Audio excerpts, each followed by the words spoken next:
So why not do something to help yourself, but talk to someone who knows and who can say, these are the options, this is what we need to do, and this is how we're going to get there. This is a very important episode, not just for women, but for everyone who has a woman in their life. Dr. Mandie Romero, she's a doctor of pharmacy, and she's doing some incredibly important work. Mainly, she's dealing with menopause and how women experience that. And sometimes it's a lot of just either chemical imbalance, if you will, and sometimes it's just stressors and stress in your life. The work she's doing is important, and if you can share this with somebody else, it's going to make you important in their lives too. Here's Mandie's episode. So what I'm so excited about is how you serve people and how you and your company serves especially women who then, because women, you know what I mean, they run in everything. Oh, yes. And so when they have issues and they can solve those issues, life is better. Yes, life is better. You know? And I think too, women, so my company's centered around menopause management. Got it. Okay. And I think women, when they identify with that, when they know this is what's going on, that's step one. Yep. But I assist them through the journey because it is a journey. I kind of wonder how much it's changed. So here, way back, this is probably 40, and I can say this now, 40, maybe 50 years ago, I overheard my grandmother talking, and I said, what are y'all talking about? And she finally hemmed and hawed and finally called it the change of life. I didn't know what that meant, right? But it's gone from change of life to where we can really say menopause. You know what I mean? Yes. How has things changed? It's changed a lot. When I started doing this almost 27 years ago, I was at the brink of learning about hormone replacement therapy. We learned about 2 drugs in pharmacy school, birth control pills and Premarin. That's it. And so now we have so many options. We have topical hormones that are compounded by compounding pharmacy, which is my favorite choice for reasons. Then there's patches, there's pills, there's injectables, there's even pellet therapy. There's just so much, and women are talking about it now. Yeah, which is healthy. Yeah, it's very healthy, very, very healthy, because they need to know they're doing the right thing for themselves. Yeah. And they need to know what the options are, and they need to talk with an educated person about it. Absolutely. And what amazes me is people like you and women who start to talk about it, they help countless women who are afraid to talk about it, or they don't even know what's going on. And so when they hear it, they go, oh, that's me. That's me. Yeah, especially not sleeping or hot flashes or night sweats. They need to know that there is a change going on in their body, number one. This happens. And number 2, there's something they can do about it. They don't have to say, I'm just going to get through it. Because you can get through it, then you won't have any bones. Your heart will be dysfunctioning. You will mentally be lost. Yeah. You know, you'll be on the road to dementia. I mean, that's real. You know, and these illnesses are not like small. You know, they are life-changing for your family. So why not do something to help yourself, but talk to someone who knows and who can say, these are the options, this is what we need to do, and this is how we're going to get there. So you, as a pharmacist for 27 years. Yes. And I do want to talk about how you got here, but I want to make sure that everybody understands exactly what you do and how you serve people. You, as a doctor of pharmacy, or is it pharmacology? Yes, I'm a doctor of pharmacy, but a pharmacist, yes. And a pharmacist, and you have 27 years of compounding, experience. You are the intermediary or the liaison between the patient and her doctor. That's correct. Am I right? Okay. That's correct. Because I cannot prescribe. All I can do is recommend, and then the patient can discuss it with their physician, or I'll collaborate with the physician. I have many relationships with physicians here in Acadiana, and several in other states. It just depends on, what the patient needs. A lot of times it's just giving them the information and saying, hey, I'm going to have this discussion with my physician. But the issue is physicians often don't have the time to dedicate to educate themselves about this. Correct. There is more and more information coming out there, but their time is so limited. Yep. They are about 15 minutes with each patient. I Yeah. spend an hour plus. You're spending an hour plus with the patient, Correct. and you're able to, speak with the doctor who basically had pharmacology in med school, year Yes. one, right? Yes. And may or may not have studied up a lot on it just because they don't have time. They don't have time. And the information, I will say this too, the information wasn't out there. Yeah. It's been a scare tactic for the last 20 years since the WHI trial came out in 2002. So it's been a mess. And I think the easiest thing for most practitioners to do is say, oh, we don't need to talk about that, or you don't need that, or just give excuses rather than, okay, why don't you find someone to help you? Yeah. Yeah. And I've been there. I mean, I've been there building this and learning about this as it was coming out. Yeah. I don't want to say I was ahead of the game because there were people way before me, but luckily I worked for a pharmacy, professional arts pharmacy for 14 and a half years. And my boss, Eric, and, he paid for my education. I went out there and I went to every seminar I could. On cancer, on hormones, on wellness, on all kinds of topics. Yeah. So I have all that knowledge in my head and I use it every day. I love it. So let's talk about your background for a minute. Okay. Because it's pretty neat. As a pharmacist, did you always want to be a pharmacist or? I loved chemistry. Yeah. When I was in high school, I fell in love with chemistry. I'm like, what can I do with this? And then I found out about pharmacy. I didn't really know. The pharmacists always stood over the counter and they were kind of like removed from everyone. You didn't really know when you were a kid what a pharmacist did. And so then, that I figured I could apply it that way, the chemistry. And so when I was in pharmacy school, I worked at Eckerd's. And let's just put it this way. I knew I did not want to work for Eckerd's. Yeah. I can't do it. There's no way. I mean, it's too fast. It's making decisions split of the minute. I can't do it. So luckily in school, I worked at Eckerd's and realized this is not what I want to do. Number two, Professional Compounding Centers of America, which is the largest compounding pharmacist education platform probably in the world. They supply chemicals to pharmacies that are USP approved. They educate pharmacists. They are very good at what they do. And they are a support system for the pharmacist. And so they came to our school and they were like, we do all this. We make medicine for monkeys and we do medicine for whales and people. And it was just so exciting. And I was like, this is what I want to do. Yeah. And luckily, God put that in my path and I got hired by Professional Arts. And it was an amazing job. I mean, I learned so much, met so many nice people. It was great until I got sick. Yeah. So that ended that journey. But, but I look back and I'm so thankful. I'm so thankful for Eric and David that hired me and for the people I worked with at Professional Arts. No doubt about it. You mentioned you got sick. Is your health okay now? So I'm doing much better. It was a journey, Jeff. It was a journey. I was diagnosed with Lyme disease in 2013. So a lot of my patients at the time were probably like, what is going on? Because I left. I had no choice. I couldn't get the right help. It was trying to find the right doctor to help me was a struggle because no one wants to treat Lyme disease. So I had to get a doctor in Virginia. And I mean, that was just 5-6 years ago. And she has helped me so much. Her and my local doctor, Dr. Cobb, they both really helped me to get to where I am today. But it took a lot of energy, a lot of sacrifice, a lot of saying no sugar, no gluten, no this, no that.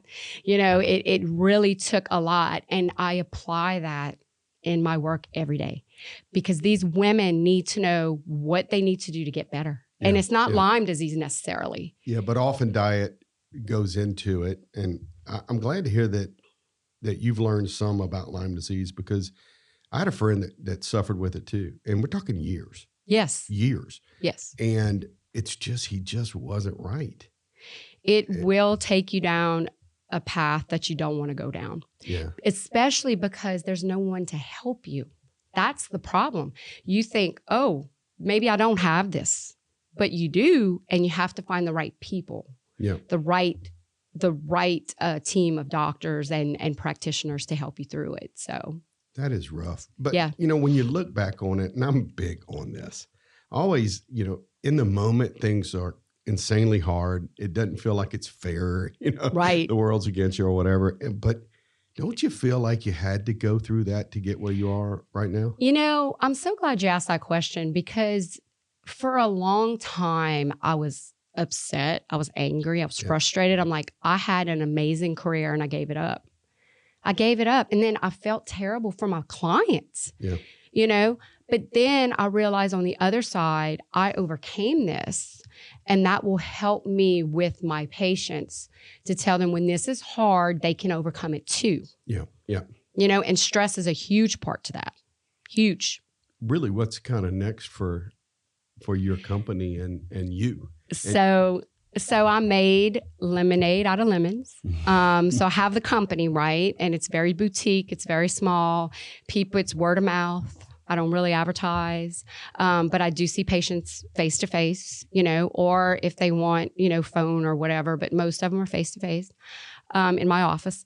But I'm writing a book about my journey, but mostly for my patients because 90% of the time I spend with them is talking about stress. It is the wrench. It's the thing that ruins everything. They can be hopping along great. And then all of a sudden someone dies. Something happens that is just out of the blue. And they have to come to terms with that. And I probably spend the majority of the time with the patient talking about stress.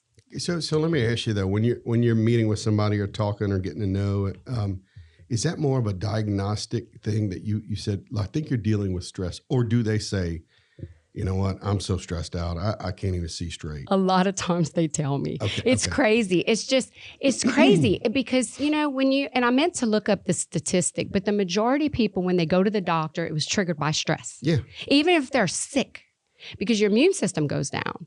So it's something we're dealing with that people, they don't identify it at first. They might say, oh, I'm feeling sick, but it's not related to something that just happened. Mm-hmm. But it really is because it builds up. Yeah, it does. And there's nothing to release it unless you change. That's right. So I heard a quote the other day is, you're never going to get change unless you change. It's true. Yeah. And people are resistant to change. 100%. Yeah. And I think too, the book it's like my life's work. I thought it was going to be on menopause because that's really what I know best. Yeah. But in the journey of helping each and every woman that I've helped, which I don't even know how many, that's the first thing I want to ask God when I get to heaven is, how many have I helped? But anyway, I just, it's such a steep topic that a doctor can't diagnose that, or they don't know what to do with it. So I talk to them. That's what I do. I talk to them. I give them my time, and then we evaluate their cortisol levels. I put them on supplements to help their stress. I give them techniques to do, because you can't give a drug for it. Yeah, sure. There's nothing. You can take antidepressants and anti-anxiety medicine, but the stress is still there. So I'm a little ignorant when it comes to this, but in business coaching, I look for symptoms, but you have to peel the onion and you have to get down to the core issue and solve that. But is stress a problem or is it a symptom? That's very interesting you say that. I guess in some people it could be both. Yeah. But, I think, if you have someone who their life is together, they're retired, they're living their best life, they may not be a stressed out person, but then someone dies. Something happens. Yeah. They have no coping mechanism. They don't know what's going on. And so I think that, it just depends on the person. Sure. And that's why my consulting business, I think, is very valuable because I spend time with them. I get to know them on a personal level, so I know what to give them or do. In one way, it's got to be just someone to talk to that they know they can trust. Yes. And the education and your experience has helped with that. But it's also starting to look at the issues: sleep, diet, exercise, meditation, you know what I mean? Or stress control, management, hydration.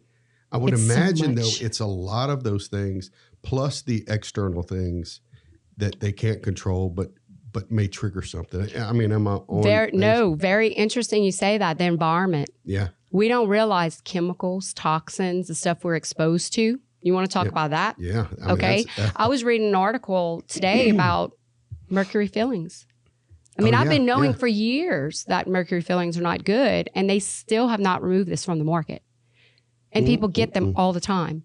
So it's just people are not aware of the things. And so, and I'm not aware of everything either. Sure. But I've learned enough to where I can sit there and I can peel the onion with them. Yeah.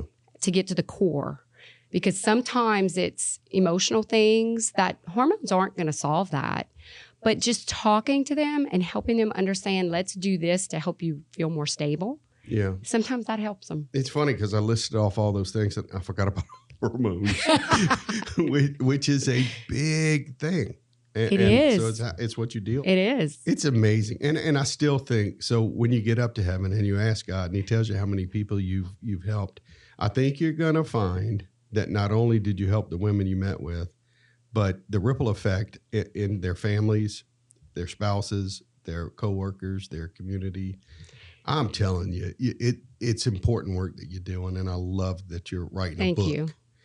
So have you worked on the title yet? Because that's often the hardest part. Yes. So I'm going to just go out there. I'm just going to tell you, conquering the mountain in your mind. Yeah. Yeah. Don't know the subtitle yet. We'll figure that out. But it's a perception. Stress is a perception. I never really thought about it until I started writing this book. I'm like, it really is perception. If you can change the mountain, the way you view the mountain, it going from this big to this small, you can conquer it. Yeah. And so that's what the book's about. And it has stories of my clients, of course, names not mentioned, but my story, the things I've had to conquer in my life and how I did that.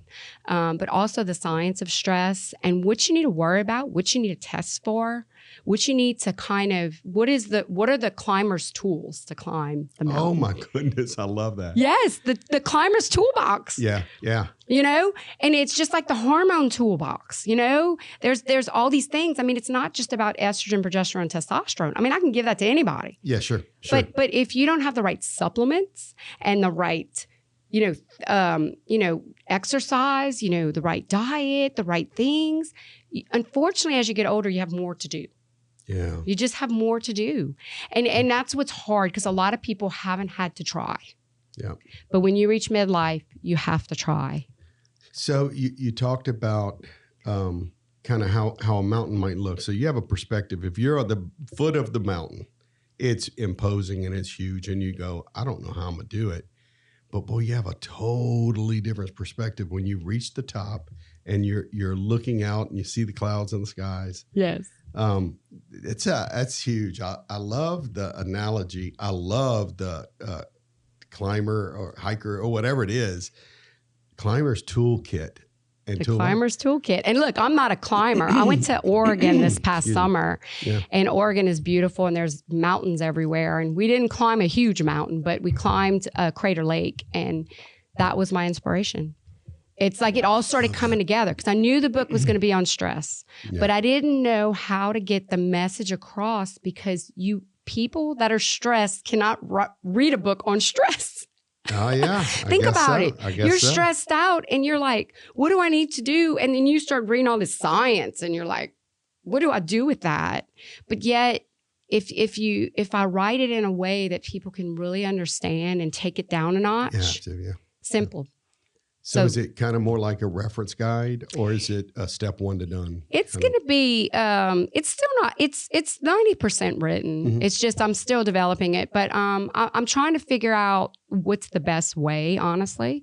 But it's definitely going to have steps or things for people to do in addition to, the things we know already. Yeah. Yes, I need to exercise. Well, this is why. Explaining more because I feel like if people know why, they're going to do it. Yeah, sure. They're going to change. So if somebody's out there and they're feeling the pressure or stress, and I'm telling you, I can go on for days about marketing and all the decisions we make, thousands, maybe hundreds of thousands of decisions a day. and it all adds up. But what is step one to just find somebody like you? Or well, there are very few people like you. There are very few people like me. Most of the time it's physicians or nurse practitioners, which they're great too. It's just in Louisiana, we just don't have that many. Yeah. We really don't. So, I mean, I'm working on a website. Like I said, everything's very small, but I have an office in ViberFit. My friend Amber Bernard, I have an office in there, and in the show notes, if you could put my phone number and my email and all that. Absolutely. But I'm one of them. But there are functional medicine is really what I'm doing. Gotcha. So if people start following people like Mark Hyman and Dr. Daniel Amen, and, they will lead you to the information, but also you'll see who is watching them and, keeping up with it.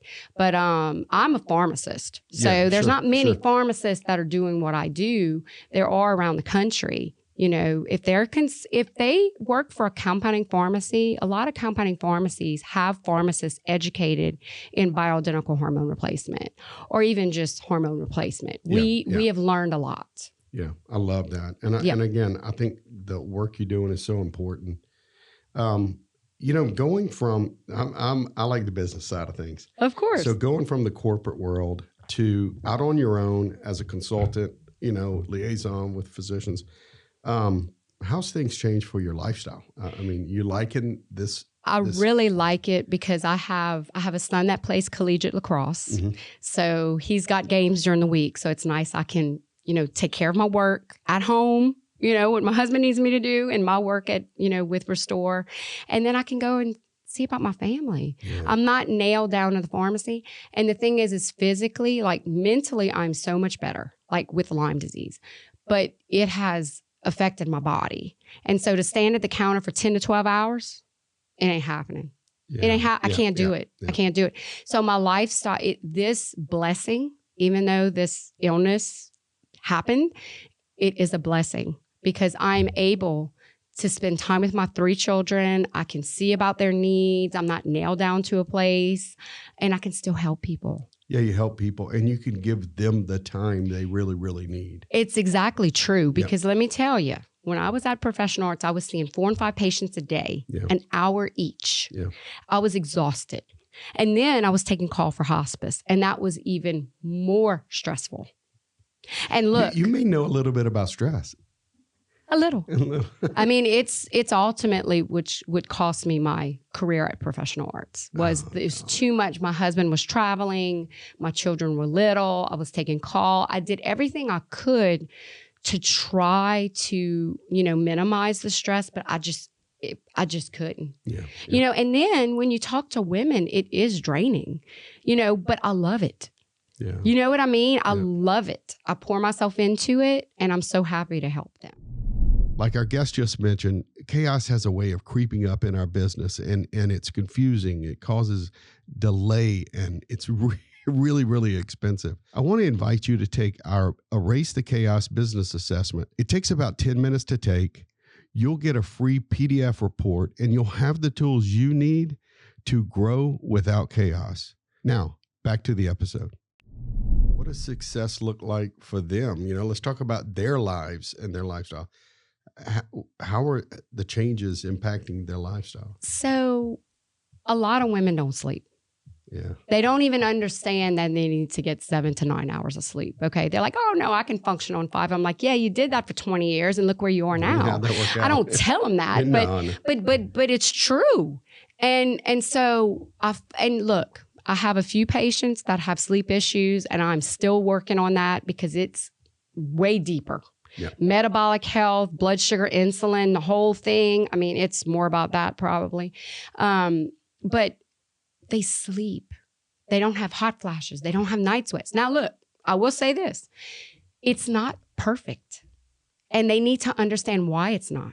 So I'll just give you an example. Red wine is a trigger for hot flashes. Mm-hmm. But if you know that sugar and wine are triggers, then if you mess up and you're like, I had some wine, I ate a piece of cake, and then you're like, I'm hot, then you know why. Exactly. And so I explain that to them. Yeah. And they understand. And if they have something, they always send me a message. They're like, hey, I'm having some problems again. Okay, let's do a test. Let's check your levels. Yeah. Or, and it's not always about checking the levels. I mean, you do need to know that you're giving a therapeutic dose and that you're not overdosing someone. Yeah. And you need to use the right testing. That's important. So it's really complex, but it's a journey. And that's what I tell them at first. I'm like, look, this is a journey. I'm not going to fix you in one try. So some maybe. I was thinking about you as a pharmacist. I think you also use supplementation, not just pharmaceuticals, right? Correct. So what's the balance of that and how are those impacting some of the real core issues? So there's some basic supplementations that people should take. Mm-hmm. Okay. Omega-3 fatty acids, 100%. Fish oil. Okay. Vitamin D3, 100%. A multivitamin. I think most people need a multivitamin. Maybe not everybody. If you're like super healthy and you're eating all the right things, maybe you don't need one. But I think for the majority of people, we do because our food supply is really poor. Yeah, sure. The soil's very poor. I mean, I could go into all that. But those are some things. And then I use some really cool things like nitric oxide supplementation. Oh my goodness. Like it helps with oxygenating the brain, and berberine for blood sugar control and insulin suppression. And I have a virtual pharmacy. So it's a company called Full Script, and it allows me to pick what I want the patient to have, and it sends them a message and it says, Mandie is recommending these things. And they pick what they want. If they want to order one thing, they order one thing. It's great because I don't have to house it, and it ships to them really fast. And I guess there's an algorithm in the background that wouldn't let them mix two things that don't really work well together. That's a good question. So a lot of my patients, I know them. Yeah. And I select it. And you've seen the lab studies. I've seen the labs. Yeah. I know what chronic conditions they have. I know what to give them, what not to give them. I look it up, I research it, before I give them things because it interacts with drugs. You have to worry about that. Yeah. And as a pharmacist, I'm very strict about, I tell my patients, I cannot tell you to get off your drugs. And I will not. This is a discussion you need to have with your doctor. Yep. If you want information about side effects and different things, I will provide it. And then y'all can discuss it and you can see about getting off of it if the doctor decides. Yeah. Well, it's very important people know that because there are practitioners, there are people that take people off their drugs, and that's not, you have to work with the doctor. Yeah.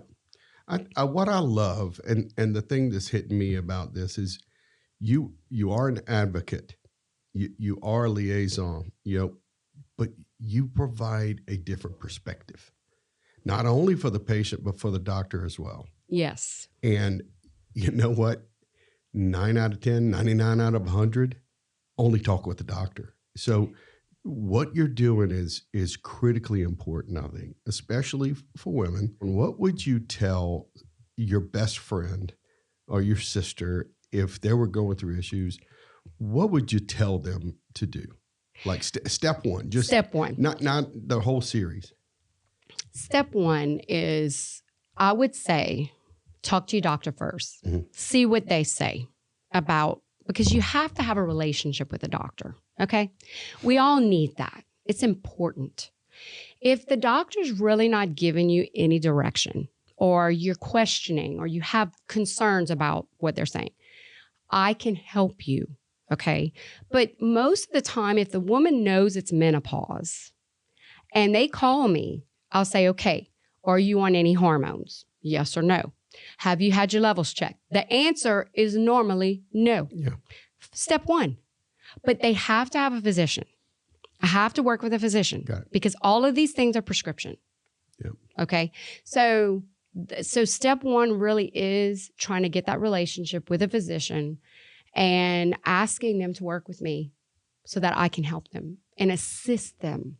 I just assist them because they don't have the time you know? Yeah, nobody does today. And I hope that most of them that I work with think of me that way, that I'm really just trying to help. Yeah. You know, because I've had a few that have not really liked me involved.